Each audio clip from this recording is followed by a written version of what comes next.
তোমাদের সবাইকে বলেছি সোনার 2-3 দিন ধরে খুব জ্বর, কিন্তু এখন জ্বরটা নেই। রাত্রেও জ্বরটা এসেছিল, এখন নেই জ্বরটা। আমারও কিন্তু খুব জ্বর হয়েছে 2 দিন ধরে, মানে কালকে থেকে আমারও ভীষণ জ্বর। তো দেখো দুজনে এখন বসে আছি, আর সামনে দেখো লেবু আছে। মুখে তো কিছুই ভালো লাগছে না খেতে, দুজনে কেউই খেতে পাচ্ছি না। তো লেবুও কিন্তু এখন আমাদেরকেই কেটে খেতে হলো, কারণ লেবু কেটে দেওয়ার লোকও নেই। মানে হাজব্যান্ড বাড়িতে নেই, আর যারা একারা থাকে জয়েন্ট ফ্যামিলিতে নয় তাদের কিন্তু শরীর খারাপ হলে ভীষণ সমস্যা। সোনার শরীরটা খারাপ ছিল, তাতে অসুবিধা হচ্ছিল না, আমি সোনাকে দেখাশুনো করছিলাম। কিন্তু এখন আমারও শরীরটা খারাপ হয়েছে, সোনারও একটু অসুবিধা হচ্ছে, আর আমার তো হচ্ছেই। কারণ হাজব্যান্ড যখন বাড়ি থাকছে তখন করছে, আর যখন বাড়ি না থাকছে তখন তো একাই ম্যানেজ করতে হচ্ছে সব কিছু। তো এখন কিন্তু লেবুটা কেটে দেওয়ারও কোনো লোক ছিল না, তো আমাকেই বাধ্যতামূলক কাটতে হলো। আর যদিও আমি প্যারাসিটামল খেয়ে নিয়েছি, এখন কিন্তু বেশ ঘাম হচ্ছে। খাও মা, খাও, লেবু খাও। সোনা একদমই কিছু খেতে চাইছে না, তো ওকে সব কিছু লিকুইড খাবার দেওয়া হচ্ছে, মানে যাতে তাড়াতাড়ি করে খেয়ে নিতে পারে, মানে গিলে গিলে। আর সেটাও খুব কম খাচ্ছে, কারণ যেই একটু বেশি দিয়ে দিচ্ছি বমি করে দিচ্ছে। তো ওই জন্য খুব অল্প অল্প পরিমাণে দিচ্ছি, আর ডাক্তারও সেটাই বলেছে, বারবার খাবে, অল্প অল্প খাবে।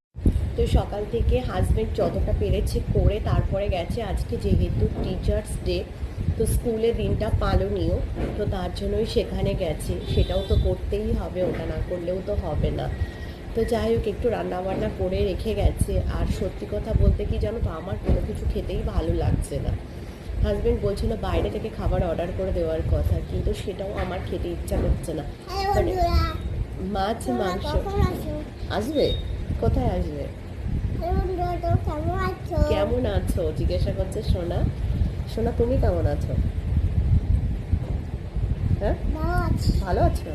এখন কি জ্বর আছে? আছে, এখন তো নেই, জ্বর নেই, এখন জ্বর নেই। সোনার কিন্তু রোজেরই রাত্রিবেলাতে জ্বর আসছে, আবার সকালের দিকটা করে ভালো থাকছে, দুপুরটাও ভালো থাকছে, এই বিকাল হতে যাচ্ছে তখন একবার জ্বর এসে যাচ্ছে, তারপরে কিন্তু আবার রাত্রিটা পুরোই জ্বর থাকছে।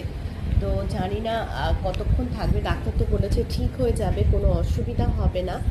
গলায় বললো হালকা ইনফেকশন টাইপের হয়েছে, যার জন্য সমস্যাটা হচ্ছে।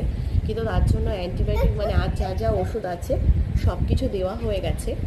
তো জানি না কতক্ষণে ঠিক হবে, আমি তো চাইছি। আর এই জ্বরটা সবাই বলছে 3 দিন তো থাকছেই, তো সোনা তো 3 দিন হয়ে গেল, আশা করছি হয়তো আজকে থেকে আর জ্বরটা আসবে না।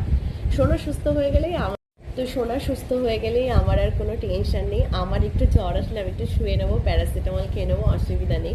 কিন্তু সোনা সুস্থ থাকলেই ভালো লাগবে, প্রত্যেকটা মায়েরই এটাই মানে চিন্তা থাকে, বাচ্চা সুস্থ থাকলে সে সুস্থ থাকবে। আর তোমরা দেখছি অনেকেই কমেন্ট করছো সোনা তাড়াতাড়ি সুস্থ হয়ে যাবে, সোনাকে ভালো ডাক্তার দেখাও। হ্যাঁ, সোনাকে কিন্তু ভালো ডাক্তার দেখিয়েছি, আর সোনা সুস্থ হয়ে যাবে তোমরা বলছো, তোমাদের আশীর্বাদ আছে বলছো, এটা দেখে খুব ভালো লাগছে যে তোমরাও সোনাকে কত ভালোবাসো। সত্যি বলছি, ভীষণ ভালো লাগছে। থ্যাংক ইউ সো মাচ সবাইকে, অনেক অনেক ভালোবাসা সবাইকে এইভাবে আমার পাশে থাকার জন্য। চলো টাটা।